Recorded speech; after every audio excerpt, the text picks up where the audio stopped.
Bueno, les voy a pedir que apaguen los micrófonos. Ustedes deben estar viendo en su pantalla psicofármacos, ¿no es así? Sí. Bien. En realidad yo quiero, como es mi costumbre, siempre hacer una pequeña reseña, habida cuenta que cuando doy las clases presenciales, y teniendo en cuenta que el tema de farmacología del sistema nervioso central es un tema tan amplio, un tema integrador, me gusta a mí en el pizarrón siempre hacerle un recuerdo de lo que nosotros sabemos de la farmacología básica, y es así que siempre hago una clasificación de todos los fármacos que actúan sobre el sistema nervioso central, dividiéndolos en 3 categorías. Una categoría de estimulantes, una categoría de depresores y una categoría de un grupo de fármacos en los cuales no interesa tanto si la respuesta es de estimulación o de depresión, sino que interesa la alucinación que producen, es decir, la alteración de la percepción de la realidad por parte de los órganos de los sentidos. Entonces, ¿qué hago yo? Pongo estimulantes, pongo depresores y pongo alucinógenos, y hago un recuerdo de lo que ustedes sabían de la farmacología básica cuando estudiaban los mecanismos de acción. Entonces, a cada una de esas categorías, sobre todo a las 2 primeras de estimulantes y de depresores, pongo estimulantes específicos, estimulantes inespecíficos, depresores específicos y depresores inespecíficos. Y ahí empiezo a hacer un repaso de todos los fármacos que actúan sobre el sistema nervioso central. ¿Por qué la tercera categoría de alucinógenos no le pongo de acción específica o inespecífica? Porque son un grupo de fármacos que más que interés terapéutico tienen interés de tipo toxicológico. Entonces, eso que ahora no puedo hacer, se los menciono porque es importante saber que la gran variedad de fármacos que actúan sobre el sistema nervioso central se conocen en general con el nombre de psicotrópicos. ¿Qué significa etimológicamente psicotrópico? Significa que son fármacos que tienen alguna afinidad por el sistema nervioso central.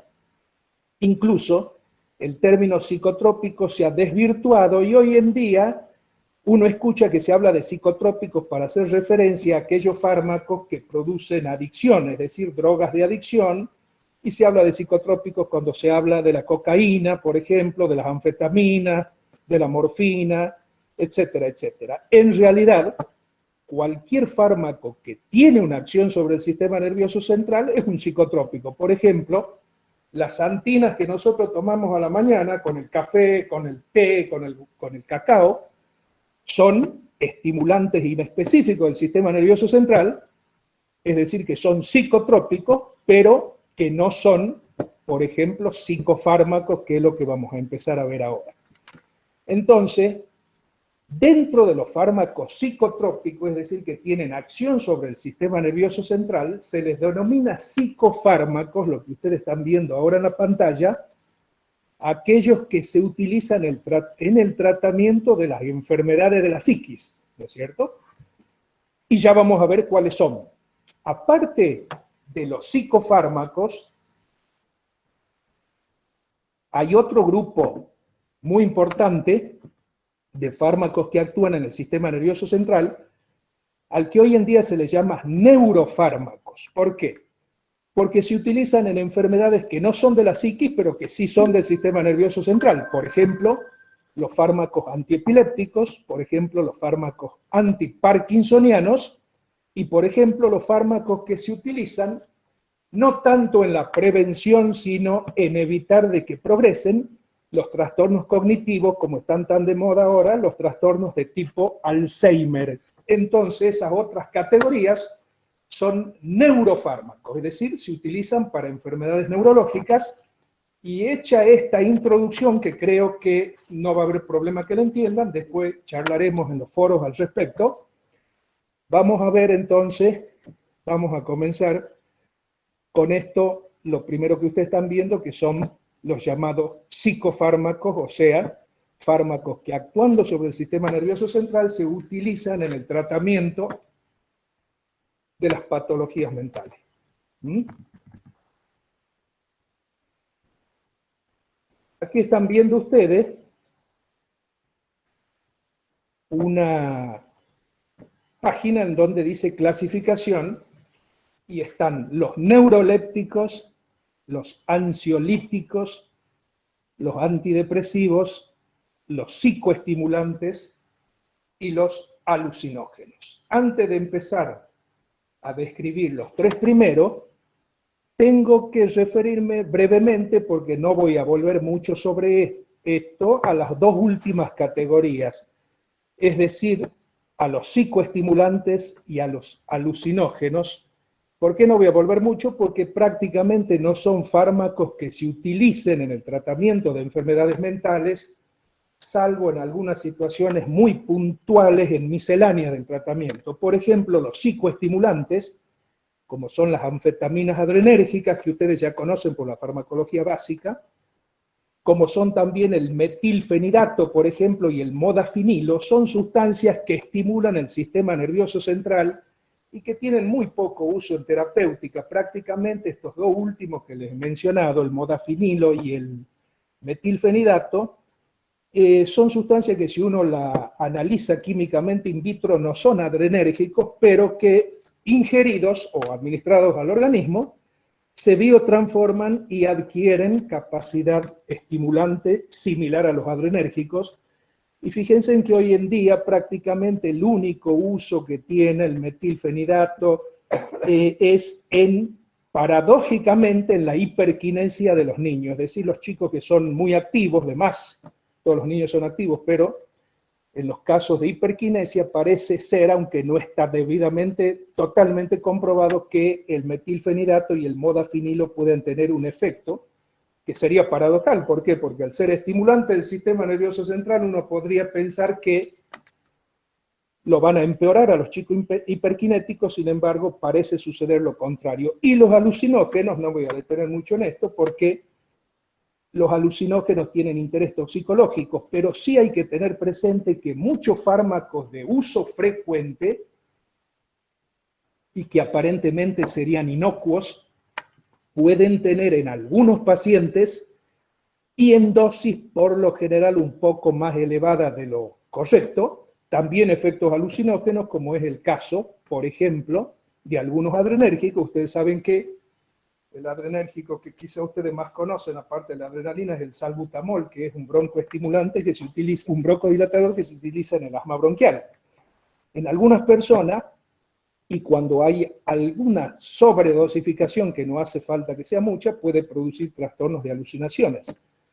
Lo mismo que lo que ustedes también conocen por la básica, que son los antimuscarínicos, antiespasmódicos, sintéticos o semisintéticos derivados de la atropina, el metilbromuro de butilescopolamina, por ejemplo, el propinoxato, la pramiberina, en algunos pacientes pueden dar trastornos de alucinaciones. No son alucinógenos de estos, digamos, como marihuana, como el LSD, la dietilamina, el ácido lisérgico, etcétera, pero son fármacos de uso frecuente, entonces hay que tener presente que eso, como reacciones adversas, ¿no es cierto?, pueden presentarse. Por eso se los menciono a estas dos últimas categorías. Primero, la de los psicoestimulantes y alucinógenos. Vamos a la primera, donde dice neurolépticos. Donde dice neurolépticos, ustedes tienen que tener presente lo siguiente. Fíjense que este término neurolepsis es un término antiquísimo. Hoy en día se le llama antipsicóticos, pero también tienen otros nombres que ustedes los pueden encontrar en algunos textos como atarácticos o tranquilizantes mayores. Bien, ¿por qué tranquilizantes mayores? Porque hace tiempo se pensaba, y todavía se piensa, nada más que hay otras clasificaciones más modernas de los procesos mentales, que actuaban en los síndromes psiquiátricos mayores, es decir, en las locuras, ¿no es cierto?, en la esquizofrenia, en los trastornos bipolares severos, en las paranoias. Entonces, por eso se les llamaba tranquilizantes mayores, para diferenciarlo de los tranquilizantes menores, que después vamos a ver que son los ansiolíticos, que se utilizan en lo que supuestamente son problemas mentales menores, que son la ansiedad, y lo que antes se denominaba neurosis. Entonces los mayores eran los que actuaban en la psicosis y los menores los que actuaban en los problemas menores en la neurosis. Pero bueno, fíjense en ustedes, ese término neuroléptico, entonces, ¿qué significa? Significa, y se le ha puesto ese nombre, porque cuando se lo empezó a utilizar en los trastornos psiquiátricos mayores, en la esquizofrenia, se vio que los pacientes mejoraban de la esquizofrenia, pero al poco tiempo hacían lo que ustedes también deben conocer, porque ya lo hemos visto en la farmacología básica, un síndrome parkinsoniano, es decir, pacientes que tenían trastornos motores, y todo el mundo en algún momento, creo, ustedes deben haber visto un paciente parkinsoniano que tiene temblor fino, tiene rigidez en las grandes articulaciones, tiene lo que se llama aquinesia o disquinesia, es decir, la dificultad para iniciar o detener un movimiento voluntario. Y bien, mejoraban de la esquizofrenia, pero tenían esas reacciones adversas similares a la enfermedad de Parkinson, y como es producida por un trastorno en la base del cerebro, en las grandes células ganglionares de la base del cerebro, por un déficit de un neurotransmisor que es producido por el antipsicótico, se le llamó el neuroléptico. Resumiendo, se llama neuroléptico por las reacciones adversas que ellos producían. Y acá les voy a hacer una breve reseña histórica, porque a mí me gusta siempre hacerlo, es una manera de tenerlo presente el día de mañana. A veces uno se olvida del nombre de un fármaco, se olvida a veces del mecanismo de acción, pero si tiene una referencia histórica, algo que uno no se olvida, le sirve para recordar otras cosas. En la época de la Segunda Guerra Mundial, mientras se desarrollaba la Segunda Guerra Mundial, un médico francés que se llamaba Henri Laborit, era un eminente cirujano urgencista, aparte ha sido un escritor y un filósofo reconocido en Francia, trataba de buscar un anestésico de fácil utilización que le permita a él mismo o a él con un ayudante poder anestesiarlo a un paciente que había sufrido una gran herida de guerra durante un tiroteo, durante un bombardeo, lo que fuera, y empezó a desarrollar varios fármacos. Termina la Segunda Guerra Mundial, Henri Laborit fracasa en el intento de obtener un anestésico de fácil uso, pero descubre una molécula que es histórica y que es el primer neuroléptico, tranquilizante mayor o antipsicótico, que es la clorpromacina. La clorpromacina es el primer agente útil en el tratamiento de los síndromes psiquiátricos mayores. Entonces, cuando se la empezó a utilizar, se vio que mejoraban de la esquizofrenia, pero aparecían esos trastornos parkinsonianos y por eso se los denominó neurolépticos. Fíjense en ustedes que hasta entonces, hasta el uso de la accidentalmente descubierta molécula esta de la clorpromacina por parte de Laborit, los esquizofrénicos no tenían tratamiento, únicamente eran tratados con shock eléctrico, con shock pentilente trazólico, es decir, con una sustancia muy estimulante del sistema nervioso central que le producía convulsiones, o eran tratados a veces con duchas a alta presión de agua helada para sacarlos únicamente de ese cuadro esquizofrénico y después, por supuesto, volvían a caer en el mismo. Entonces, sepan ustedes que la clorpromacina, que todavía se sigue utilizando en algunos casos y que muchas veces es el único de los tranquilizantes mayores que uno consigue en los sistemas públicos de atención de la salud, fue el primer tranquilizante mayor antipsicótico o neuroléptico, ¿no es cierto?, descubierto accidentalmente por Laborit. Bien, esto que les pongo a continuación es una síntesis de lo que serían los neurolépticos o tranquilizantes mayores, que ustedes van a ver que están agrupados de acuerdo a familias químicas, son muchísimos.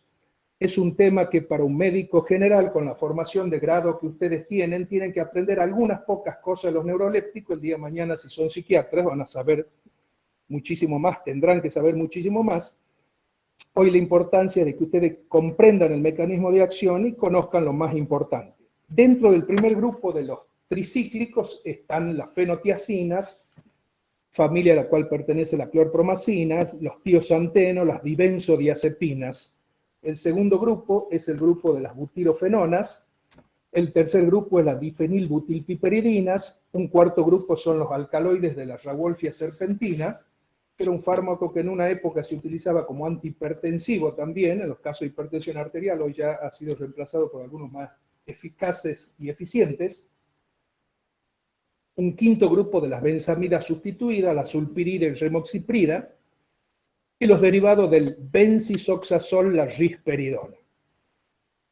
La mayoría de los fármacos que pertenecen a estas familias de antipsicóticos que se han enumerado ahora, se llaman también, otro nombre que ustedes van a escuchar cuando amplíen el conocimiento en los textos, se llaman antipsicóticos típicos. ¿Por qué típicos? Porque eran los más antiguos y eran los que producían como reacción adversa el síndrome parkinsoniano.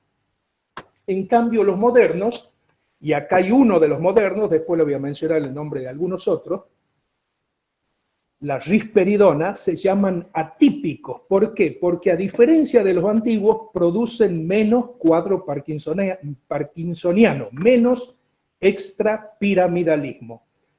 La risperidona fue prácticamente uno de los primeros que se emplearon, se comenzaron a utilizar dentro de los antipsicóticos, estos llamados atípicos, con menos reacciones adversas, y hoy en día se utilizan casi siempre en el tratamiento a largo plazo, en el tratamiento de pacientes ambulatorios que no representan mayores peligros. Se utilizan, aparte de la risperidona, la olanzapina, la clozapina, la quetiapina, el aripiprazol, la ciprasidona, es decir, un conjunto de atípicos. ¿Por qué atípicos? Porque tienen menos reacciones adversas. Si volvemos un poco a los primeros, dentro de las fenotiacinas, la clorpromacina es uno de ellos, y tenemos también otros más, por ejemplo, el suclopentixol, por ejemplo, el haloperidol, que pertenecen a la segunda familia, que son aquellos que ustedes van a tener más posibilidad como médicos generales, por ejemplo, en la urgencia de una guardia, utilizar cuando cae un paciente psicótico muy agresivo, que pone en riesgo a veces la integridad de él mismo y de los que los rodean, de los familiares, de los médicos. Entonces después veremos bien eso. Como les decía, este tema de los antipsicóticos lo vamos a volver a ver después más en detalle, pero siempre relacionado con ¿qué? Relacionado con la aplicación, con la posibilidad de manejo que ustedes como médicos generales van a tener de ellos. En cambio, esto que vamos a ver ahora, sí me interesa verlo en profundidad con ustedes. ¿Por qué? Porque los ansiolíticos, tranquilizantes menores o antineuróticos, como se les llamaba hace un tiempo, fármacos con actividad anticonflicto, como se les llama en Europa incluso actualmente, o una cuarta denominación, hipnosedantes, sí son fármacos que ustedes como médicos generales van a tener oportunidad de utilizar bastante y constituyen un grupo de fármacos de los que se hace un mal uso y un abuso enorme, porque si bien son drogas relativamente seguras desde el punto de vista de no producir en la sobredosificación problemas graves como producen otros depresores del sistema nervioso central, sí dan dependencia psíquica principalmente, dependencia física, y producen tolerancia y una serie de cosas que ya vamos a ir viendo.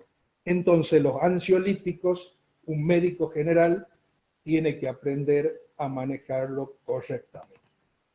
¿Vamos bien hasta ahora? ¿Quieren alguna aclaración, algo que se les pueda hacer? No, Doc. Vamos viendo. Vamos viendo. Bien, van bien. Seguimos entonces. Ansiolíticos, tranquilizantes menores, antineuróticos, como se les llamaba hace un tiempo, hoy se les llama ansiolíticos o hipnosedantes. Las últimas publicaciones de, ¿cómo se llama?, de de psicofarmacología habla de hipnosedantes, ya vamos a ver por qué. En realidad hay varias familias de ansiolíticos, pero esta que ustedes ven ahí, las benzodiazepinas, llamadas así por sus características de la estructura química, son los más importantes. Las benzodiazepinas, así como pasó con la clorpromacina inmediatamente después de la Segunda Guerra Mundial, la primera de ellas fue desarrollada en Alemania, el clordiazepóxido, la primera de las benzodiazepinas ansiolíticas, y a partir de entonces se llegaron a sintetizar cerca de 250 preparados benzodiazepínicos, de los cuales es importante que ustedes se acostumbren como médicos generales a manejar bien, yo diría no más de 5. Entonces vamos a ir viendo lo importante del conocimiento de las benzodiazepinas. Después vamos a ver también otras familias que más que ansiolíticas, aunque tienen un mecanismo de acción similar, son más hipnosedantes, como las imidazopiridinas, las ciclopirrolonas, y una categoría especial, una familia que son las azapironas, en donde hay un ansiolítico bastante especial, bastante particular, que no es comparable su actividad ansiolítica a las benzodiazepinas. O sea que las benzodiazepinas son las más importantes. Fíjense en ustedes, las benzodiazepinas, y esta es una clasificación un poco farmacocinética, la que vamos a ver ahora, pero que tiene algo también de farmacodinámica, porque el título pone énfasis en ¿qué? En la respuesta. Benzodiazepinas principalmente ansiolíticas, es decir, 3 son las respuestas fundamentales de las benzodiazepinas sin entrar en las reacciones adversas. La ansiólisis, es decir, la disminución de la ansiedad. El hecho de ser hipnóforas o hipnóticas, es decir, inducir el sueño directamente, dormirlo al paciente de acuerdo a la benzodiazepina y de acuerdo a la dosis. Y la relajación muscular. Esas 3 son las respuestas más importantes. Pero hay otra respuesta que la saca un poco de los psicofármacos y lo mete en los neurofármacos antiepilépticos, que son también anticonvulsivantes. Entonces vamos a ir viendo acá para que ustedes se les aclare un poco. Las benzodiazepinas principalmente ansiolíticas, a su vez, se subdividen, esto es una cosa orientativa para que ustedes sepan, en de vida media prolongada más de 24 horas, es decir, que acá estamos haciendo una mezcla en esta clasificación de lo dinámico, la respuesta ansiolítica, con un perfil cinético como es la vida media, ¿no es cierto? Acá dentro de la de vida media prolongada tenemos el diazepam, el bromazepam, el clordiazepóxido, el clonazepam, el clobazepam, el ketazolam, loflazepato, cloxazolam, clorazepato, prazepam. Ustedes ven, ahí está el clordiazepóxido, que fue la primera, y está también la única que de este grupo quiero que registren ustedes, porque la vamos a tomar como madre de toda, o padre, para evitar problemas de género, ¿no es cierto? Madre o padre, lo mismo, de todas las demás benzodiazepinas, que es el diazepam. Es una benzodiazepina ansiolítica, pero tiene la particularidad de que es muy relajante muscular y produce mucha sedación, incoordinación, ataxia, dislexia a veces, pero de todas maneras, el diazepam sirve para varias cosas, ya vamos a ir viendo. Entonces, de vida media prolongada, más de 24 horas, registren de estas benzodiazepinas al diazepam, porque de esa van a conocerle el perfil farmacológico bien, y una vez que le conozcan de esa, las demás van a hacer pequeñas variaciones. Siguiendo con las benzodiazepinas principalmente ansiolíticas, seguimos con la ansiólisis. Las de vida media intermedia, menos de 24 horas, está el lorazepam, el oxazepam, el temazepam y el alprazolam. De acá vamos a marcar 2 para conocerlas un poco mejor, que son el lorazepam, un excelente ansiolítico, pero que tiene una reacción adversa bastante embromada, ya veremos oportunamente cuál es, y el alprazolam, que es, yo creo, la más novedosa de las benzodiazepinas que se usan hoy en terapéutica. Entonces, dentro de la vida media intermedia, marquen lorazepam y alprazolam. Ahora vamos a las benzodiazepinas principalmente hipnóticas. también la vamos a hacer, la vamos a agrupar de acuerdo a un perfil cinético, como es la duración de su vida media, ¿no es cierto? Acuérdense en que vida media, acuérdense de la farmacología básica, es el tiempo que un fármaco tarda en ver reducida su mitad o reducir su concentración a la mitad en el plasma sanguíneo, ¿no? Es decir, el tiempo que la fracción libre de un fármaco se ve disminuida a la mitad en el plasma sanguíneo. Bien, vida media prolongada, nitrazepam y flurazepam. No vamos a marcar nada acá porque ya vamos a ver en la siguiente. Seguimos con las benzodiazepinas principalmente hipnóticas de vida media e intermedia, menos de 24 horas, flunitrazepam, estazolam, lormetazepam, loprazolam. No vamos a marcar nada porque una de ellas, el flunitrazepam, hasta no hace mucho tiempo se usaba en la Argentina, fue retirada del mercado por las reacciones adversas. Y seguimos con las principalmente hipnóticas de vida media corta, que es lo que se trata hoy en día de utilizar como hipnóforo o hipnótico. ¿Para qué? Para que directamente y de golpe no lo duerma el paciente, sino que induzca el sueño fisiológico. De estas tres, la que se está utilizando bastante hoy en día es el midazolam.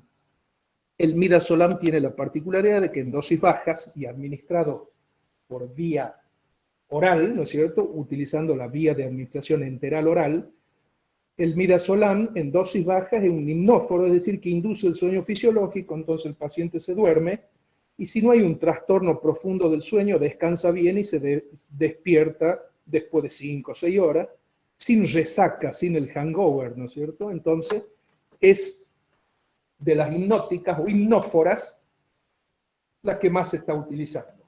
La última, la que dice triazolam, fíjense en ustedes, fue retirada del mercado en todo el mundo porque se vieron algunos casos de una reacción adversa muy severa que producía una verdadera amnesia anterógrada total en los pacientes que la tomaban, incluso cuando la tomaban en dosis no muy elevada, y cometían delitos sin tener ningún tipo de recuerdo al respecto.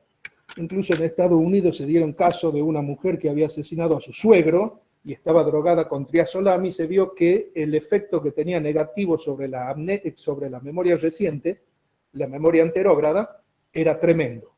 Aprovecho esto para decirle que todas las benzodiazepinas tienen una afectación de la memoria reciente, pero en la magnitud que lo hacía el triazolam no se volvió a ver ninguna, no se vio, mejor dicho, en ninguna.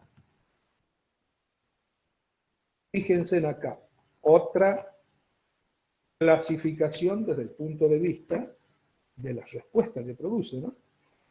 Las benzodiazepinas predominantemente anticonvulsivantes. Cerebral crónico que evoluciona en crisis paroxísticas, ¿no es cierto?, que por lo general se autolimitan, y saben también, porque ya deben haber hecho neurología, que hay epilepsias con convulsiones y sin convulsiones. Cuando la epilepsia tiene convulsiones importantes, hay que tratar de sacarlo al paciente de esas convulsiones, porque cada convulsión significa un edema cerebral tan importante que le destruye cantidades enormes de neuronas, ¿no es cierto? Dentro de las benzodiazepinas predominantemente anticonvulsivantes, hay tres. El ribotril, que salió a la comercialización en nuestro país en la década del 70, en forma únicamente inyectable para administración parenteral, y que ya se usaban las dos anteriores, pero bueno, el clonazepam cuando salió eran únicamente anticonvulsivante. El tiempo y la experiencia la puso en un lugar tan o más importante que eso, porque hoy en día se la tiene como una de las benzodiazepinas de mayor efectividad ansiolítica, y aprovechando eso a su vida media prolongada hace que haya que administrar menos veces en el día al paciente, entonces eso disminuye los riesgos de algo que ustedes también han visto en la farmacología básica, que es la farmacodependencia y lo que se llamaba el síndrome del reforzamiento. Cuanto más veces seguidas toma un paciente, un determinado fármaco, tiene mayor posibilidad de hacerse, de alguna manera, adicto a ese fármaco, ¿no? Bien, entonces las 3 benzodiazepinas predominantemente anticonvulsivantes son el clonazepam, el diazepam y el lorazepam. Seguramente si ustedes ya han hecho neurología, se les debe haber explicado que hay líneas en el tratamiento de una epilepsia con convulsiones. La primera línea consiste en utilizar el diazepam, que tiene una excelente respuesta anticonvulsivante, pero que tiene una absorción por la vía intramuscular muy errática. Lo mismo que el clonazepam. Si uno los utiliza, estos 2 fármacos, como anticonvulsivantes, por la vía intramuscular, y que a veces no hay otra porque se está moviendo tanto el paciente que encontrarle una vena a veces es difícil, ¿qué pasa? La absorción no es muy buena. El lorazepam la supera a las 2 anteriores en ese sentido, tiene una excelente absorción por la vía intramuscular. El inconveniente es que la mayoría de las veces, ustedes en los sistemas de salud nuestros, en los servicios de guardia, van a encontrar diazepam, hay provisión de diazepam, pero el lorazepam, que es bastante más caro, escasea. Pero si tienen disponibilidad de ambos, acuérdense siempre que el lorazepam tiene una absorción intramuscular mucho mejor que el clonazepam y el diazepam.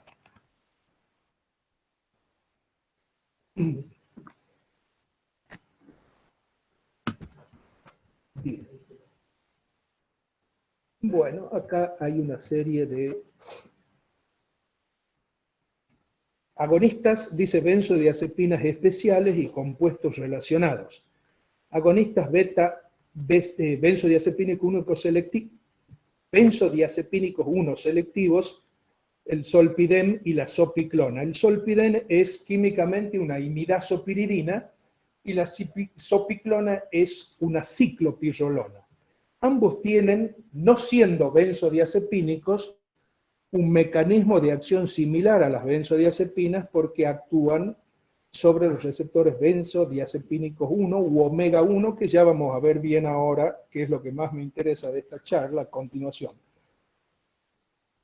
Agonistas parciales, el bretacenil, bueno, es el nombre para que lo conozcan, pero no hace falta registrarlo.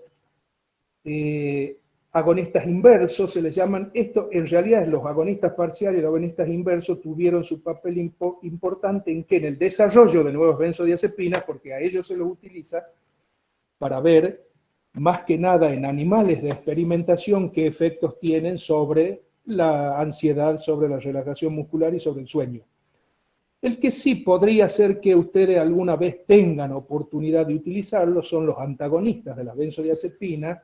En los casos de intoxicaciones muy severas con benzodiazepinas, el flumazenil, que es un agonista del receptor benzodiazepínico que tiene afinidad por el receptor, pero que no tiene actividad intrínseca, es decir, lo ocupa al receptor de la benzodiazepina y evita que el neuromodulador más importante que tiene, inhibidor que tiene el cerebro, que es el ácido gamma-aminobutírico, actúe. Ya vamos a ver eso bien, a continuación vamos a hablar del mecanismo de acción, que es lo que más me interesa. Bien. Acá vamos a parar un poco, porque quiero explicarles bien qué es lo que a mí me interesa fundamentalmente de las benzodiazepinas.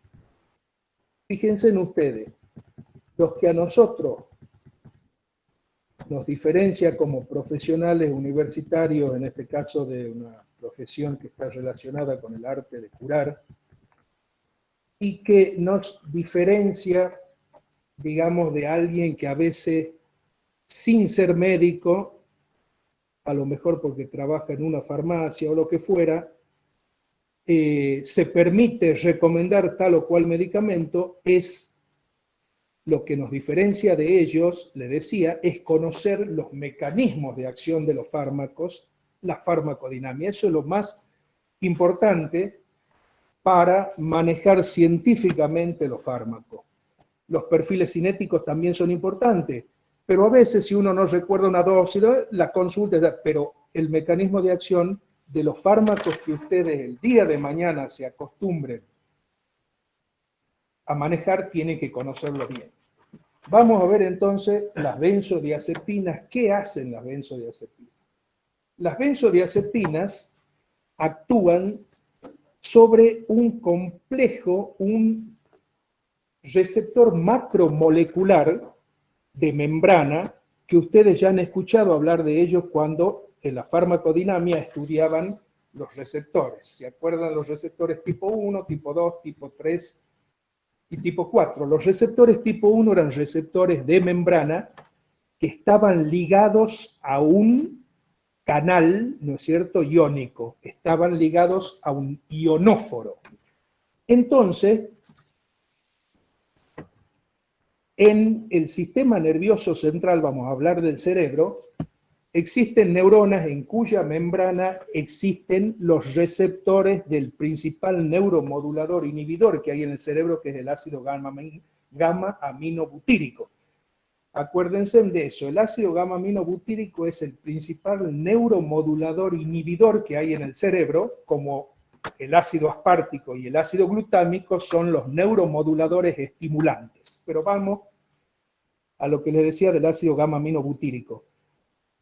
Ligados al canal de cloro hay un receptor que se llama complejo macromolecular GABA receptor benzodiazepínico y que está constituido aproximadamente por 15 proteínas distintas.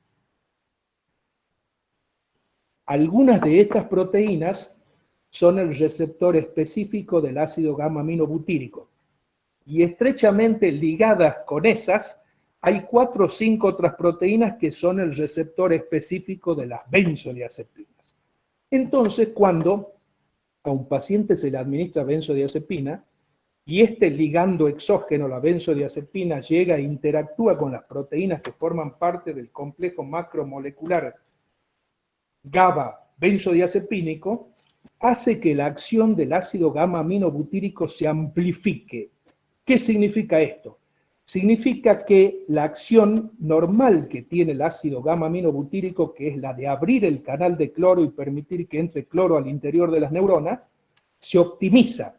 ¿Aumenta el ácido gamma-aminobutírico? No. El ácido gamma-aminobutírico es el mismo que el paciente ansioso tiene y al cual yo le doy una benzodiazepina, y esa benzodiazepina, al interactuar en ese complejo macromolecular común a ambos, que es el complejo macromolecular del GABA y de las benzodiazepinas, permite que el ácido gamma-aminobutírico, en la misma cantidad, ¿no es cierto?, que tenía ese paciente ansioso, abra los canales de cloro con más efectividad, no optimiza la apertura del canal de cloro, entra cloro al interior de la neurona, la electronegativiza a la membrana neuronal internamente, la hiperpolariza y disminuye la conductibilidad neuronal. Esa disminución de la conducción neuronal hace que, de acuerdo a la zona del cerebro, ya vamos a ver, por la cual tiene más afinidad tal o cual benzodiazepina, las respuestas sean a veces más ansiolíticas, a veces más hipnóforas o hipnóticas y a veces más relajantes musculares. Entonces, sintetizando, las benzodiazepinas amplifican, favorecen, optimizan la acción que el ácido gamma-aminobutírico tiene sobre su receptor.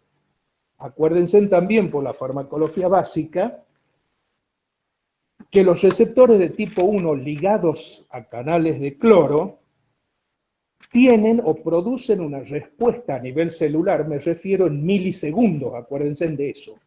Por eso es que estas benzodiazepinas, cuando uno la utiliza en un paciente ansioso, la mejora la respuesta que uno busca, es decir, la ansiólisis se produce en muy poco tiempo.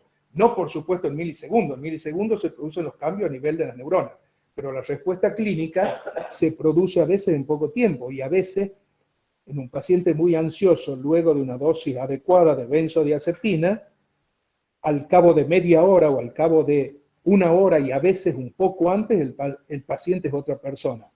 Bien, sepan ustedes que en el receptor ese macromolecular que se llama receptor GABA benzodiazepínico, hay 2 grupos de esos receptores. Uno que es el GABA A y otro que es el receptor del GABA B. El de GABA B es extracerebral, no tiene importancia para comprender el mecanismo de acción de la benzodiazepina, pero el GABA A sí. Y hay dos tipos de receptores benzodiazepínicos que ustedes después lo van a ver mejor en el texto, los benzodiazepínicos 1 u omega 1, que predominan en la corteza cerebral, en la sustancia reticular activadora ascendente y también en el hipocampo. Y hay los benzodiazepínicos 2 u omega 2 que están con más frecuencia en los receptores del GABA, de la sustancia límbica, de la amígdala y del cerebelo. De acuerdo a la química de la benzodiazepina, algunas llegan en mayores tenores a algunas de estas zonas. Y si llegan en mayores tenores y actúan más sobre los benzodiazepínicos 1, que hemos dicho que estaban en la corteza cerebral, en la sustancia reticular activadora ascendente y en el hipocampo, las respuestas son principalmente hipnóforas, hipnóticas y relajantes musculares. En cambio, si predomina la acción de las benzodiazepinas sobre los receptores benzodiazepínicos 2 u omega 2, que se encuentran en la sustancia límbica, en la amígdala y en el cerebelo, predominan las respuestas ansiolíticas. Fíjense en ustedes cómo, con pequeñas variantes, que después cuando vean la fórmula en los libros para ver que son mínimas, de estas benzodiazepinas, algunas tienen mayor actividad sobre determinadas estructuras del cerebro y mayor afinidad y actividad sobre determinados receptores, ya sean los benzodiazepínicos 1 u omega 1 o los benzodiazepínicos 2 u omega 2. Por supuesto que también, aparte de esas respuestas, ansiólisis, respuestas hipnóforas o hipnóticas o relajantes musculares, hay otras respuestas, algunas positivas y otras no tanto, que son más bien reacciones adversas. ¿Cuáles serían algunas otras positivas? Ya hemos dicho recién el hecho de ser anticonvulsivantes, ¿no es cierto? Otra respuesta que podría en algunos casos considerarse una respuesta, un efecto positivo de la benzodiazepina ansiolítica, sobre todo, es la acción orexígena. ¿Qué significa la acción orexígena? Significa que aumenta el apetito de los pacientes. Eso es desagradable, que imagínense, hay pacientes adictos a esto que aumentan una barbaridad de peso, pero correctamente utilizada, la acción orexígena es deseable en esa patología ingestiva que se conoce con el nombre de bulimia anorexia. En la fase anoréxica de esa patología, de esa enfermedad ingestiva, el empleo controlado de las benzodiazepinas le incrementan un poco el apetito a estos pacientes. Generalmente no es el único tratamiento, generalmente esos pacientes son tratados, aparte de la herramienta farmacológica, que podrían ser antidepresivos y ansiolíticos, con terapia conductiva, conductual, con psicoterapia o lo que fuera, pero puede ser útil esa acción orexígena, como le decía, en algunos casos del tratamiento de la bulimia anorexia. Yo quisiera que ustedes en el texto hagan una lectura concienzuda del mecanismo de acción, porque lo van a entender bien y es importante saber cómo actúan. Yo les decía que son drogas seguras. ¿Por qué drogas seguras? Porque al interactuar, amplificando la respuesta al ácido gamma-aminobutírico, la apertura del canal de cloro que producen es una apertura, digamos, no desorbitante, es una apertura fisiológica, a diferencia de otros fármacos depresores inespecíficos del sistema nervioso central que también actúan sobre el canal de cloro, pero que lo abren con una magnitud enorme y dejan entrar de golpe una cantidad enorme de cloro. Son peligrosos esos fármacos, y ahí está el grupo de los barbitúricos. Los barbitúricos, por ejemplo, el fenobarbital, y ustedes ya lo conocen porque en neurología le deben haber dicho que constituyen la segunda línea de tratamiento de las convulsiones. Cuando fracasan las benzodiazepinas, se utiliza un barbitúrico de acción prolongada como el fenobarbital. Entonces, ¿qué pasa? Las sobredosis del fenobarbital pueden ser peligrosas. En cambio, la sobredosis de benzodiazepina tiene que ser tremenda para que el paciente tenga un cuadro grave.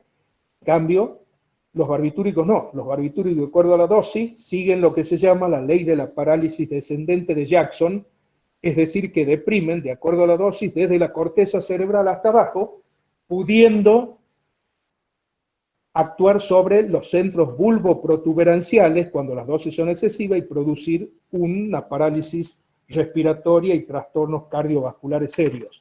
Entonces, en ese sentido, las benzodiazepinas son drogas más seguras, pero tienen también sus inconvenientes y ahora vamos a ver un poco las reacciones adversas. Pero antes de ver las reacciones adversas, les quiero decir que lo relevante de la farmacocinética de todas las benzodiazepinas es lo siguiente. Primero, tienen muy buena absorción por la vía enteral, es decir, cuando uno lo administra por boca, si son comprimidos de absorción sublingual, tienen, digamos, un pasaje a la sangre rapidísimo, no sufren el fenómeno del primer paso hepático y tienen una respuesta ansiolítica rapidísima.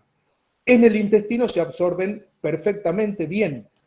Casi el 100% de una dosis administrada se encuentra en la sangre, pero no como fracción libre. En la sangre tienen un alto grado de unión a las proteínas plasmáticas, alrededor de entre un 90 y un 97%. Sin embargo, la fracción que queda libre es suficiente para producir las mejoras clínicas que uno busca. En el hígado se biotransforman, sufren procesos de demetilación, procesos de hidrólisis y conjugación principalmente con el ácido glucurónico. Prácticamente todas las benzodiazepinas, digamos, el mayor porcentaje de una dosis administrada de benzodiazepina se elimina por riñón en forma, digamos, totalmente metabolizada. Les decía recién antes de estos perfiles cinéticos, ¿no es cierto?, que hay benzodiazepinas que van a ver que hay la clasificación de acuerdo a la potencia. Acuérdense siempre que potencia y eficacia en farmacología son dos cosas distintas. Potencia es la mínima cantidad de un fármaco para producir una respuesta farmacológica, mientras que eficacia es cuando un fármaco produce una respuesta farmacológica mayor que otro, más eficaz. Entonces van a ver en algunos textos que las benzodiazepinas se clasifican también de acuerdo a su potencia, y algunas tienen una potencia mayor que otra. Por ejemplo, el alprazolam y el clonazepam se dan en dosis de 0,5 miligramos a 1 miligramo, y a veces menos de 0,5, 0,25 miligramos, mientras que otras, menos potentes como el diazepam, por ejemplo, las dosis son de 5 miligramos o de 10 miligramos. Eso no es tan significativo. Lo importante de esto es saber elegir, saber decidirse por cuál benzodiazepina optar, ¿no es cierto?, con cuál benzodiazepina manejarse en los casos distintos que ustedes, digamos, pretendan tratar. Acuérdense siempre que los tratamientos con estos ansiolíticos no deben nunca mantenerse durante mucho tiempo. Los especialistas en esto dicen que un tratamiento para la ansiedad con benzodiazepina no debiera durar más de 2 meses. Por supuesto que todo depende del tipo de ansiedad, ¿no es cierto? Hay ansiedades que son banales, como por ejemplo las ansiedades que nos produce a nosotros cuando no nos podemos conectar ahora para una clase virtual, o ansiedades como por ejemplo cuando nos aplazan un examen, cuando se pierde algún afecto, y después están las ansiedades patológicas como los síndromes de ansiedad generalizada, que verdaderamente alteran la vida de los pacientes, lo angustian enormemente, y el máximo ejemplo es la crisis o ataque de pánico, tan de moda hoy en día, que los que la han sufrido dicen que es un sentir una especie de sensación de muerte inminente, aunque no hay ninguna causa orgánica ni consciente que la justifique. Pero bueno, entonces, de acuerdo a los tipos de ansiedad, hay que saber utilizar la benzodiazepina correcta para cada caso. Los tratamientos no deben ser prolongados, y cuando se tratan de ansiedades muy severas, Nunca el tratamiento se hace solo con benzodiazepina, generalmente se asocian, lógicamente, a la psicoterapia, se asocian a otros fármacos como los antidepresivos, ¿no es cierto? Entonces, en el tiempo, se mantiene el antidepresivo y poco a poco se va discontinuando, suspendiendo siempre en cola de ratón, es decir, de a poco, la benzodiazepina. Nunca hay que suspender un tratamiento benzodiazepínico de golpe, porque puede producirse un efecto que ustedes conocen como rebote, es decir, una ansiedad mayor que la que tenía el paciente antes del tratamiento. Bien. ¿Alguna pregunta que quieran hacer?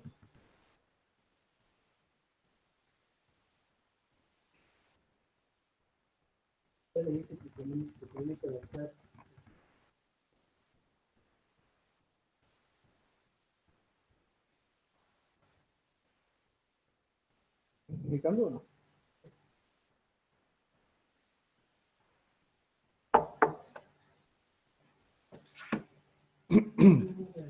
Para terminar el tema de los ansiolíticos, le quiero decir dos palabras de las otras familias que, no siendo benzodiazepínicas, dos de esas familias tienen un mecanismo similar de acción, es decir, interactúan con los receptores benzodiazepínicos 1 principalmente, u omega 1, y son las imidazopiridinas y las ciclopirrolonas, es decir, serían dos familias distintas las benzodiazepinas. La imidazopiridinas que más se utiliza es el Zolpidem, hay otro también que se llama Alpidem, pero el que más se emplea, por lo menos en nuestro país, es el Zolpidem, pero no como ansiolíticos, ¿no?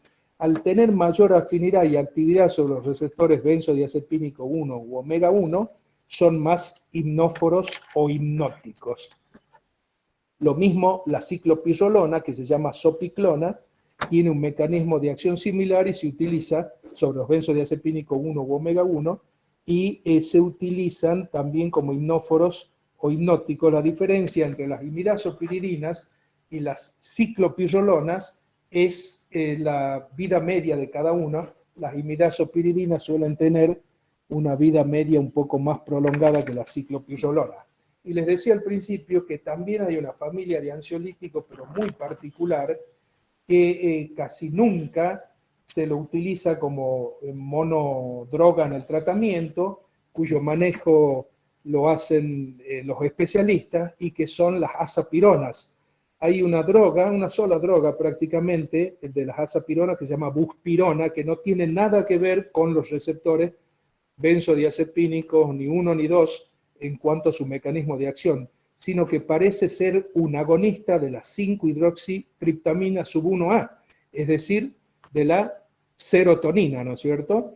Y al ser un agonista serotoninérgico, es predominantemente un agonista serotoninérgico presináptico, no posináptico. Y ustedes saben que los receptores presinápticos son los que modulan la liberación del neurotransmisor.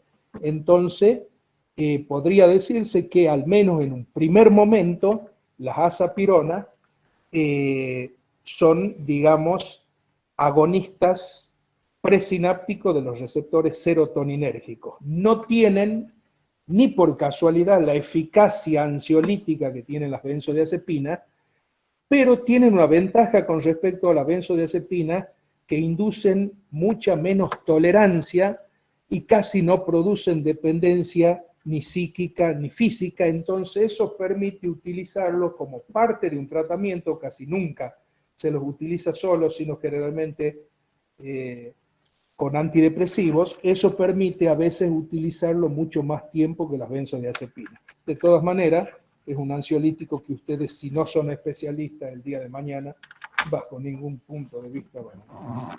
¿Está claro? ¿Vamos bien hasta ahí? Sí, doc. Sí, doctor. Sí, doctor. ¿Quiere que siga o descansamos Doctor. un poquito?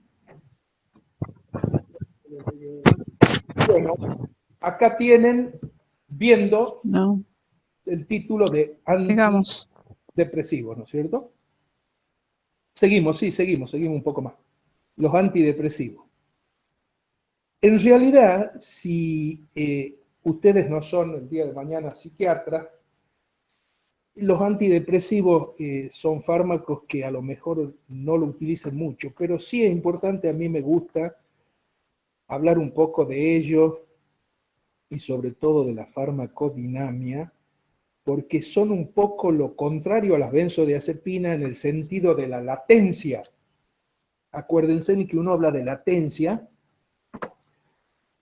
para definir el tiempo que pasa entre que uno administra el medicamento y se ve la respuesta, ¿no es cierto? Y ya habíamos dicho que para las benzodiazepinas, debido a esa interacción que tienen sobre los receptores ligados a canales de cloro, que producen rápidas respuestas celulares, la latencia hasta que uno ve la respuesta clínica es prácticamente rápida, ¿no es cierto? No pasa mucho tiempo. En este caso, los antidepresivos tienen mecanismos de acción totalmente distintos y deben pasar no menos de 3 o 4 semanas para que se vea la mejora clínica en los pacientes en los que se va a producir la mejora clínica. Hay estudios serios que indican que, y haciendo un estudio de todas las variedades que existen de antidepresivos, que ahora vamos a ver, hay muchos antidepresivos que en algunos pacientes no producen ninguna mejora. Pero bueno, vamos a ver algo de antidepresivos, y al respecto quiero decirle que otros nombres que tienen son timolépticos, energizantes psíquicos o timoanalépticos. ¿Por qué timolépticos? ¿Qué significa timolépticos? Que mejoran el humor. Timo significa humor. Entonces, los antidepresivos timolépticos o timoanalépticos son los que se utilizan para procurar mejorar el estado depresivo de los pacientes que sufren de estos problemas tan en boga en las sociedades que nos toca vivir actualmente, ¿no? Bueno, los antidepresivos pertenecen a varias familias químicas. Ya vamos a ver después mejor esto, pero lo importante es cuando veamos lo relacionado con el mecanismo de acción. Hay un grupo que se llaman inhibidores de la monoaminoxidasa. Ustedes, por la farmacología básica, ven cómo la farmacología básica se la estudia para algo, ¿no es cierto? Sirve después para ver muchas cosas de las farmacologías especiales. Cuando les decía estudiaban la farmacología básica, tenían que conocer la síntesis, el almacenamiento, la liberación y el cese de acción de los neurotransmisores del sistema nervioso autónomo, simpático y parasimpático. ¿Se acuerdan de eso?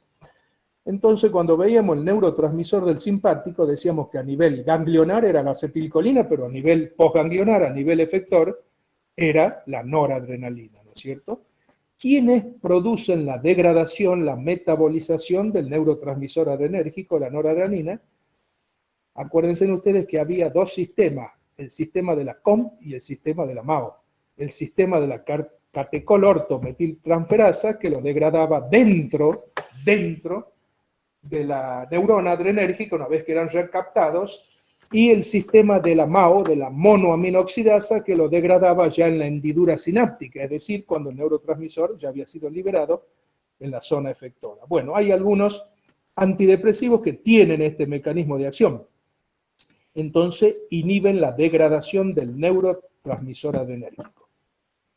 Después hay otras familias que tienen una fórmula química bastante compleja, derivados dibenzazepínicos, que pueden ser tricíclicos o tetracíclicos de acuerdo al número de ciclos que tiene su molécula química. Ya vamos a referirnos algo a ello dentro de un ratito.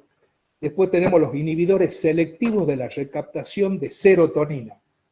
Después tenemos algunos que son similares a los anteriores en cuanto a su mecanismo de acción, pero más limpios de reacciones adversas, que se llaman los duales modernos.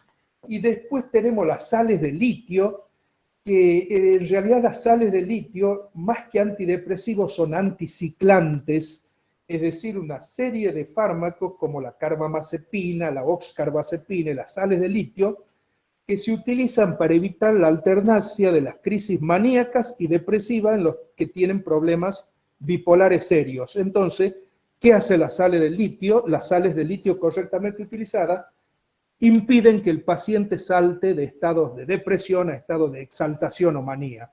En realidad, más que antidepresivos, son anticiclantes porque evitan esos ciclos alternados de depresión y de manía. Vamos a seguir acá un poco. Fíjense en ustedes, yo les voy a resumir un poco acá. En esta lista tienen ustedes un primer grupo donde están los tricíclicos, un segundo grupo los tetracíclicos, los inhibidores de la recaptación de 5-hidroxitriptamina. Está la recaptación de hidroxitriptamina, ha salido ya en la otra cosa, pero eso es el número 3. Los inhibidores de la monoaminooxidasa A y B, los inhibidores selectivos de la monoaminooxidasa A reversibles, y después tenemos un grupo que son los IMAO-B de preniloselegilina. Las sales de litio no la consideren, por eso ahí les he dejado el corte.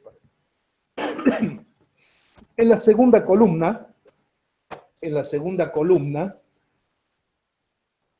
dice algo relacionado con el mecanismo de acción de estos distintos tipos.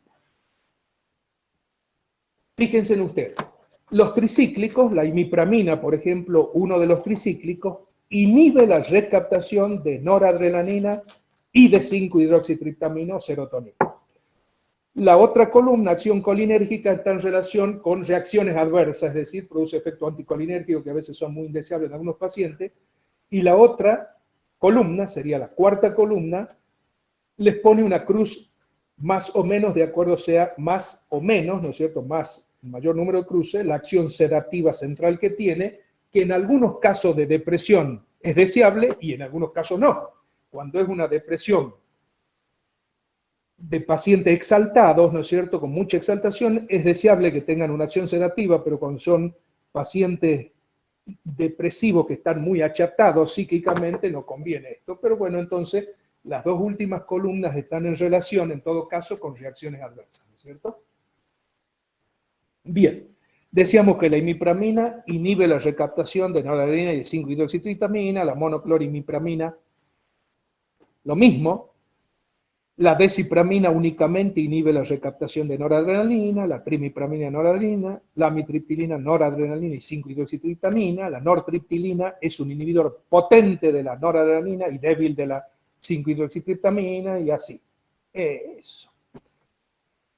Fíjense en ustedes, si inhiben la recaptación de estas monoaminas, y acá le quiero hacer un adelanto, una síntesis para que lo comprendan mejor, hay 3 monoaminas cuya recaptación de una manera u otra la gran mayoría de antidepresivos impide, dificulta la recaptación de noradrenalina, con lo cual el neurotransmisor queda en mayores cantidades en la hendidura sináptica, ¿no es cierto? Les decía que, aparte de la noradrenalina, la 5-hidroxitriptamina o serotonina y la dopamina son las 3 monoaminas que la gran mayoría de antidepresivos, sea cual sea la familia química a la que pertenecen, impiden. Fíjense en ustedes. Ya vamos a ver por qué he puesto énfasis en eso un poquito más adelante. Bueno, sigamos con esto. Los tetracíclicos, me acuerdo que yo recién había empezado a estudiar farmacología, digamos, ya como médico, ¿no?, en la cátedra, estoy hablando del año 80, habían salido los tetracíclicos, es decir, eran como los tricíclicos, pero con una molécula química más compleja, y eran promocionados comercialmente como una panacea, o sea que eran más efectivos, más eficaces que los tricíclicos y con menos reacciones adversas. El tiempo se encargó de ponerlo en su lugar, demostraron que tenían bastante menos efectividad que los anteriores, que los tricíclicos, y hoy en día poco y nada se utilizan. La mianserina, que era un antagonista potente de los receptores alfa-2, fíjense en un mecanismo de acción peculiar, porque no impedían la recaptación de noradrenalina, sino que antagonizaban, ¿no es cierto?, el alfa-2 presináptico, con lo cual favorecían la suelta del neurotransmisor. Si lo hubiese estimulado al alfa presináptico, disminuía la suelta de la noradrenalina, pero como lo antagonizaba, permitía que salga más noradrenalina. En resumen, aumentaba la noradrenalina en la hendidura sináptica y la mapropilina era un potente, ese sí, inhibidor de la noradrenalina sola. Eso. Es decir, mucha diferencia con lo que hacían los anteriores, no había. De ahí pasamos a un grupo que son los inhibidores selectivos de la recaptación de 5-hidroxitriptamina o serotonina, cuya madre o padre, para evitar problemas de género, fue la fluoxetina, el primero de ellos. Después aparecieron muchísimo más, ahí hay puesto 4, aparecieron la sertralina, la fluvoxamina, la trazadona, el citalopram, el escitalopram, varios más, que a diferencia de los anteriores, únicamente impedían de manera bastante eficaz la recaptura de la 5-hidroxitriptamina sub 1-AS, o sea, de la serotonina. En la década del 80, cuando comenzaba la década del 80, un laboratorio estadounidense desarrolló la fluoxetina, que como les digo, es el primero de estos inhibidores selectivos de la recaptación de 5-hidroxitriptamina, es decir, que no le hacen nada a la recaptación de noradrenalina. Entonces, esta fluoxetina mejoraba el humor de tal manera que empezó a ser consumida en forma indiscriminada, abusiva, por aquellos jóvenes profesionales que en esa época en Estados Unidos se les llamaban los yuppies, que querían siempre estar en la cresta de la ola, hacer negocio, a la siesta ir a jugar al tenis, a la noche un cóctel, y tenían que estar siempre despiertos. Entonces fue un poco, fíjense en ustedes, como un reemplazante de quién, de una droga de adicción que siempre los mantenían despiertos y activos, como es la cocaína. Empezaron a usar fluoxetina, y como pasan cuando uno abusa de estas sustancias químicas extrañas al organismo, como son todos los fármacos, después de un tiempo se evidencian las reacciones negativas, ¿no es cierto? Y se vio que mucho de esta gente joven, que la tomaba no porque eran depresivos, sino para estar en la cresta de ola, empezaban a sufrir depresiones severas y muchos de ellos se suicidaron. Entonces, esto hay que tener presente, que hoy en día son de los más efectivos y eficaces, efectivos digo, antidepresivos, pero que hay que manejarlos con muchísima prudencia, porque no están exentos de reacciones adversas y tienen una serie importante de reacciones adversas, algunas bastante severas y otras, si bien no severas, sobre todo en los hombres, trastornos en la esfera genitosexual con disfunción eréctil, trastorno de la eyaculación, etcétera, etcétera, que lo hace bastante inconveniente. De ahí pasamos a la cuarta familia, que son los inhibidores. Estos son inhibidores no selectivos de la monoaminooxidasa A y B, cuya droga prototipo es la tranilcipromina. ¿Qué característica tenían? Que al inhibir la degradación del neurotransmisor adrenérgico producían una rápida y brusca acumulación del neurotransmisor adrenérgico, sobre todo noradrenalina, en la hendidura sináptica. Se vio que tenían una efectividad antidepresiva más rápida que los anteriores conocidos, pero tenían muchísimas reacciones adversas, sobre todo reacciones adversas a nivel cardiovascular que la hacían peligrosa, más que nada en personas de edad avanzada. Hoy en día la tranilcipromina, que fue hasta hace poco el único que se utilizaba de estos IMAO A y B, fue sacado de circulación. Entonces, para hacerlo más suave, con menos reacciones adversas, desarrollaron los inhibidores selectivos de la monoaminooxidasa A, pero reversibles, porque la tranilcipromina lo inhibía de manera irreversible y a eso se debía tanto la eficacia antidepresiva como la gran cantidad de reacciones adversas severas que tenían. Entonces, dentro de los inhibidores selectivos reversibles de la MAO-A, se sintetizaron la moclobemida, la brofaromina y la toloxatona, que también cuando fueron lanzadas al mercado eran promocionadas como lo mejor de los antidepresivos. La experiencia y el tiempo se encargó de ubicarlos en el lugar que les corresponde, que hoy en día es prácticamente de no tener utilización importante. ¿Qué es lo que pasaba con los inhibidores de la monoaminooxidasa A? La monoaminooxidasa A existe mucho en el aparato digestivo a nivel intestinal, sobre todo. Entonces, cuando se le daba a los pacientes, la acción enzimática se producía a ese nivel y el fármaco no llegaba a actuar en forma importante a nivel del cerebro. Entonces, hicieron un IMAO B selectivo reversible, el depreniloselegilina, que sí hoy en día se sigue utilizando, no en las depresiones muy severas, pero complemento del tratamiento en los pacientes con Parkinson. El depreniloselegilina es uno de los nombres de fármacos que tienen dos nombres genéricos. Depreniloselegilina, ustedes ya conocen uno por la básica del año pasado, acuérdense que el salbutamol, el antiasmático salbutamol, tiene dos nombres, ¿cómo se llama? Dos denominaciones común internacional, según el país. En nuestro país se llama salbutamol y en Estados Unidos se llama albuterol. Son pocos los fármacos que tienen dos nombres genéricos, pero bueno. Entonces, el IMAUB, como le decía, es un antidepresivo, podría decirse, suave, el depreniloselegilina, que tiene su utilización en algunos tipos de depresión de pacientes ancianos y como coadyuvante del tratamiento de la enfermedad de Parkinson. En los minutos que nos quedan, voy a referirme a lo que más me importa y quería decirle en relación a los mecanismos de acción, que es lo que uno debe conocer mejor de los fármacos. Bueno, acá hay una serie de vistas que ahí están agrupados los estados depresivos, eso lo pueden ver ahí. Sí, en salud mental con la clasificación de los DSM último mejor que acá, pero bueno, yo lo después puedo poner. Bien. ¿Qué es lo que yo le quería decir de el mecanismo de acción de los antidepresivos?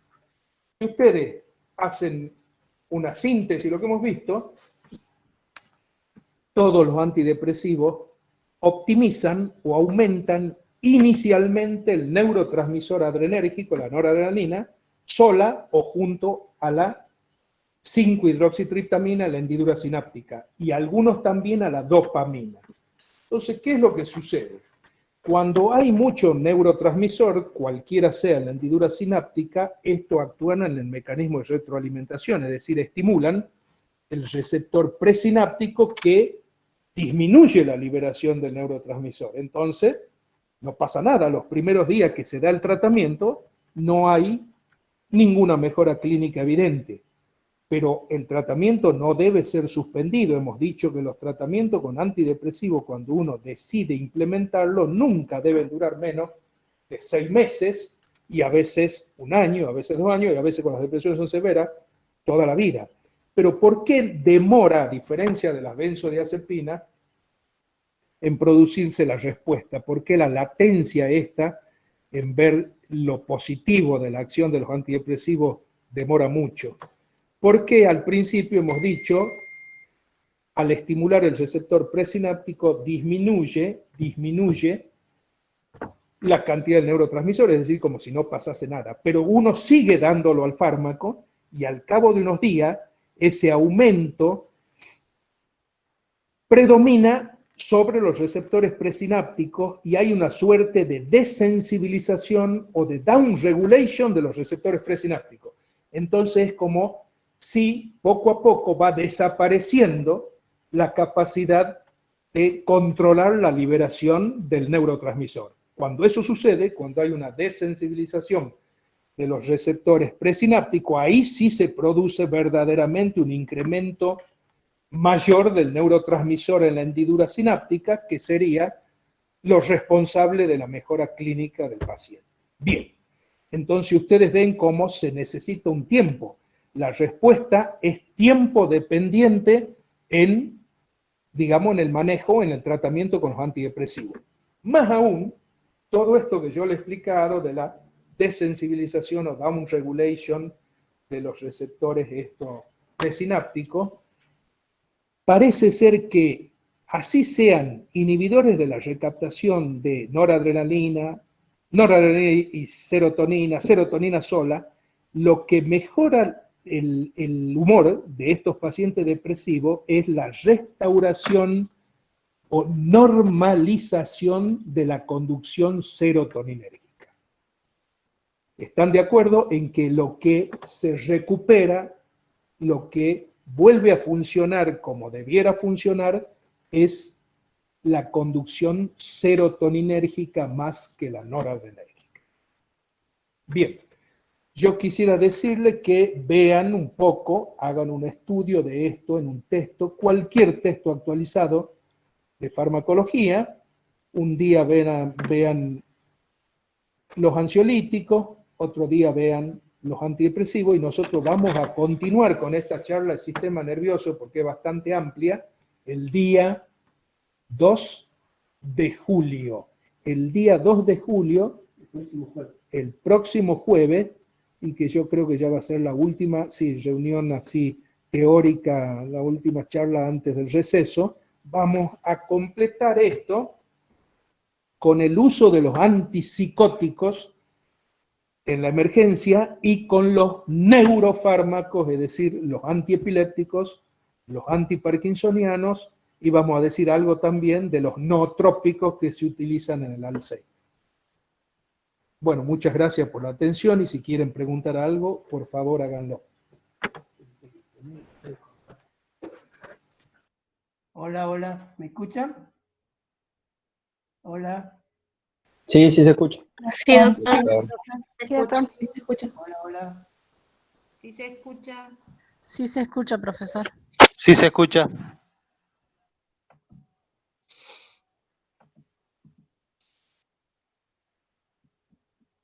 Ya vamos, ya vamos.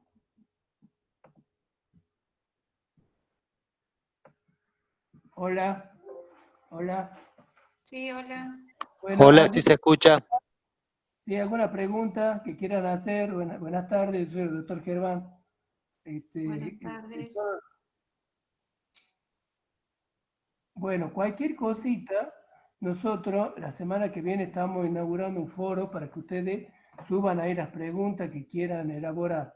Pero acuérdense que la próxima reunión, el próximo jueves, ¿sí? Que el doctor Alori va a terminar de hablar sobre este tema.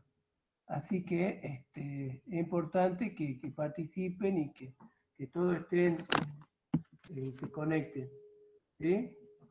Así que la próxima semana estamos ya habilitando el foro para que ustedes en cualquier momento escriban sus dudas, y como el doctor dijo, cualquier libro de farmacología pueden ampliar el tema, pueden actualizarlo. Así que cualquier cosa se conecta, ¿sí? Nosotros en el mismo horario, por supuesto, jueves 16:30, ya le vamos a estar subiendo el link para que ustedes estén atentos. Doctor, ¿qué libro recomienda?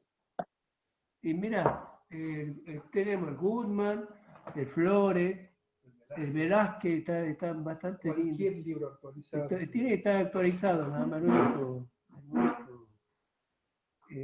único que tiene que ser que sea más o menos actual. Es decir, ¿por qué? Porque hay muchos fármacos que surgieron hace poco, entonces es importante que estén actualizados. O sea, nada más que eso. Por supuesto, nosotros lo que hacemos es transmitir únicamente la parte farmacológica. Ustedes cuando hagan salud mental ya van a aprender todo lo que es terapéutica, todo lo que, en qué casos se emplea, ¿no es cierto? Todo esto es un manejo bastante importante que está más que nada destinado al especialista.